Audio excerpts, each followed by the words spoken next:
This week was a big week for new evidence of Biden family corruption. None of this, unfortunately, is being covered by the corrupt corporate media. But number one, Viktor Shokin, the Ukrainian prosecutor who was investigating the corrupt oligarch and who got fired because Joe Biden withheld $1 billion in U.S. taxpayer funds. Viktor Shokin gave an exclusive interview where he alleges that Joe Biden was bribed and that he did it to protect that oligarch. That's a big deal.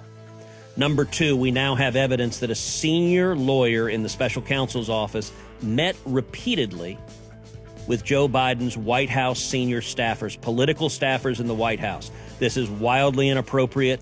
It does not happen under DOJ guidelines. And yet this senior lawyer in the special counsel's office was meeting repeatedly before the Mar-a-Lago raid, before the Trump indictment.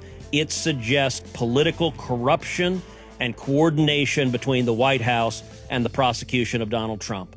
And number three, we just passed a very important and a very sad milestone, an anniversary. Just this month was the 6-year expiration of the statute of limitations for prosecuting the China corruption, where Hunter Biden was shaking down senior Communist Party officials, getting paid over $5 million.